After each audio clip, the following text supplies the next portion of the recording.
Halo, kita dari Sukses Karirku, kita akan bahas mengenai pentingnya parenting anak remaja awal, SMP, dan akhir, SMA atau SMK sederajat. Ayah dan bunda.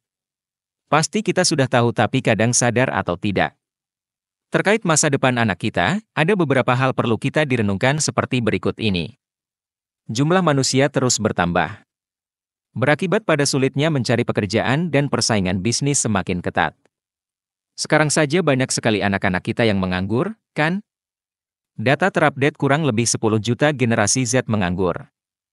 Pastinya setiap tahun jumlah pencari kerja bertambah. Bayangkan bagaimana nanti ketika anak kita sudah waktunya mandiri atau lulus sekolah dan harus mandiri. Tantangan teknologi semakin maju.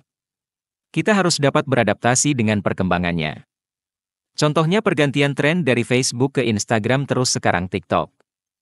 Kita pun harus mempertimbangkan dampak yang akan dihadapi anak kita akibat terpapar media sosial ini. Ingat, pengalaman orang tua dan anak itu berbeda. Ini pastinya berbeda dari zaman dan tuntutan saat itu. Jadi perlu dipertimbangkan dampak yang dihadapi anak berbeda dan tidak bisa disamakan dengan pengalaman waktu kita dulu sebagai orang tua. Perlu diperhatikan ketika kita sebagai orang tua sukses. Apakah orang tua sukses menjadi jaminan anak kita sukses juga? Kondisi ini malah bisa jadi menjadi beban buat anak dituntut sukses. Atau bisa sebaliknya anak sukses berasal dari orang tua yang tidak sukses. Ketika anak sekolah bukan berarti lepas tangan dengan urusan pendidikan anak kita. Apalagi sampai diserahkan semuanya kepada para pengajar atau guru BP, BK di sekolah. Namun tetap pembentukan karakter dan dasar pengembangan diri anak masih memiliki peran dominan dari orang tua atau ayah dan ibunya di rumah. Jadi kita sebagai orang tua kita tidak bisa lepas tangan tapi ketika giliran anak bermasalah baru sibuk sendiri. Peran orang tua yang dominan. Orang tua memiliki peran utama untuk membentuk keberhasilan anak di masa sedepan. Jadi ayah bunda perlu juga belajar parenting untuk anak-anak mereka agar sukses mendidik anaknya. Kesuksesan anak. Kesuksesan anak adalah kesuksesan orang tua yang berhasil mendidik anaknya, dan sebaliknya kegagalan anak akan menjadi beban orang tua. Jangan jadi cemas atau khawatir berlebihan akan masa depan anak remaja kita, namun kita harus persiapkan diri kita sebagai orang tua agar bisa mendidik anak kita agar bisa mencapai sukses dan bahagia. Ingat bunda dan ayah, kita sebagai manusia tidak ada yang sempurna. Termasuk diri kita sendiri juga anak-anak kita tercinta. Pasti punya masalah juga. Hanya saja, kadang sebagai orang tua ada yang peka dan tahu ada apa yang berubah pada anak mereka. Namun ada juga orang tua yang tidak peka atau dibiarkan karena tadi dianggap baik-baik saja. Terlebih masalah psikologis sulit sekali untuk dikenal fisiknya. Berbeda dengan sakit fisik, sakit mental, atau masalah psikologis awal jarang sekali mudah untuk dikenali pada penderitanya. Gejala-gejala masalah psikologi ringan ini belum tampak gejala fisiknya.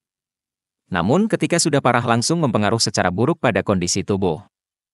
Sebagai contoh ketika sakit perut karena pedas, maka gejala fisik dapat kita lihat pada anak kita, entah mencret, lemas, pusing dan lainnya. Jika masalah psikologis ini dibiarkan maka akan merusak atau bahkan menghancurkan masa depan anak kita. Namun ketika anak kita mengalami stres, secara fisik anak akan nampak baik-baik saja namun gejala simptomatis pada tubuh bisa terjadi entah sakit mag, atau pusing atau diare. Saat ini banyak sekali komplain terhadap generasi zilenial dan Gen Z ini. Entah dibilang, malesan, kurang komitmen, selalu minta healing, tidak kuat mental, generasi strawberry, rapuh dan lainnya. Sehingga kondisi ini perlu kita atasi bersama-sama, antar orang tua, pihak sekolah dan Sukses Karirku melalui program parenting untuk remaja SMP sampai SMA, SMK dan sederajat. Kita bahas mengenai parenting ini tidak hanya untuk anak TK atau SD saja namun anak remaja pun perlu parenting yang baik dari orang tua. Parenting atau mengasuh anak adalah proses mengasuh dan membimbing anak sejak bayi hingga dewasa, meliputi kebutuhan fisik, emosional, sosial, dan intelektual. Ini melibatkan menunjukkan cinta, menetapkan batasan, mengajarkan keterampilan hidup, menanamkan nilai-nilai, dan menjadi teladan. Mengasuh anak adalah perjalanan yang kompleks dan seumur hidup yang bervariasi antar budaya dan keluarga. Pengetahuan orang tua perlu update karena beberapa alasan. 1. Perubahan norma masyarakat, praktik pengasuhan anak terus berkembang seiring berjalannya waktu, dan apa yang tadinya dianggap efektif mungkin tidak dipandang dengan cara yang sama saat ini. 2. Kemajuan dalam penelitian, penelitian yang sedang berlangsung mengenai perkembangan anak terus mengungkap wawasan baru mengenai praktik pengasuhan anak yang efektif. 3. Kemajuan teknologi, teknologi telah menghadirkan tantangan dan peluang baru dalam mengasuh anak, seperti mengatur waktu pemakaian perangkat dan keamanan digital. 4. Perubahan dinamika keluarga. Struktur keluarga menjadi lebih beragam, dan pengetahuan terkini membantu mengatasi tantangan unik dan kekuatan dari berbagai konfigurasi keluarga. 5. Perbedaan budaya dan kontekstual. Praktik pengasuhan anak dapat sangat bervariasi antar budaya dan konteks, dan pengetahuan terkini membantu orang tua mengadaptasi strategi yang sensitif dan relevan secara budaya. Penting mengenali gejala masalah remaja sejak dini.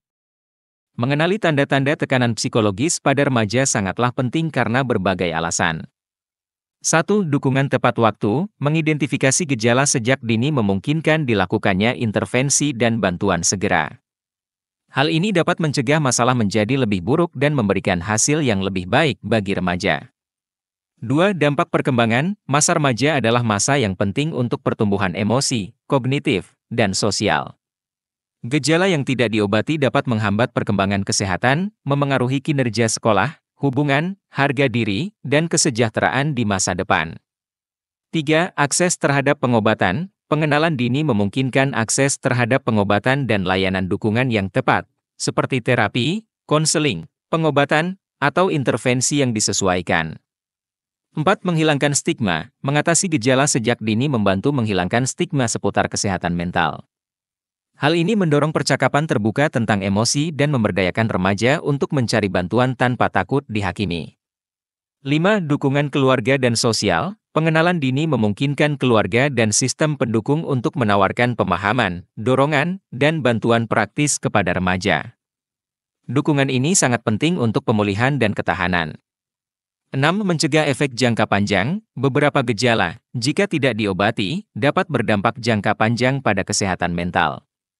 Intervensi dini dapat membantu mengurangi dampak ini dan memberikan hasil jangka panjang yang lebih baik. 7. Fungsi pendidikan dan sosial, gejala psikologis dapat mempengaruhi kinerja akademik, kehadiran, dan interaksi sosial. Intervensi dini dapat membantu remaja tetap terlibat di sekolah dan menjaga hubungan positif. Oleh karena itu tim sukses karirku, bersama pihak sekolah dan orang tua agar bisa memberikan solusi terbaik untuk setiap tuntutan perkembangan dan permasalahan yang dihadapi anak remaja kita. Sehingga dapat memaksimalkan potensi anak, jadi siap bersaing di masa depan. Jadi anak kita memberikan manfaat bagi kita sebagai orang tua, manfaat bagi masyarakat juga bangsa. Hingga kita dapat bahagia atas kesuksesan anak dalam menggapai cita-cita mereka di masa yang datang. Mari kita belajar bersama ayah dan bunda dengan online course parenting sukses karirku dan tetap selalu berdoa yang terbaik buat kita semua. Satu pesan yang perlu kita diingat. Jika orang tua gagal mendidik anaknya, maka akan menjadi beban orang tua seumur hidup. Terima kasih sudah menyimak video ini sampai habis. Semoga bermanfaat dan sampai jumpa.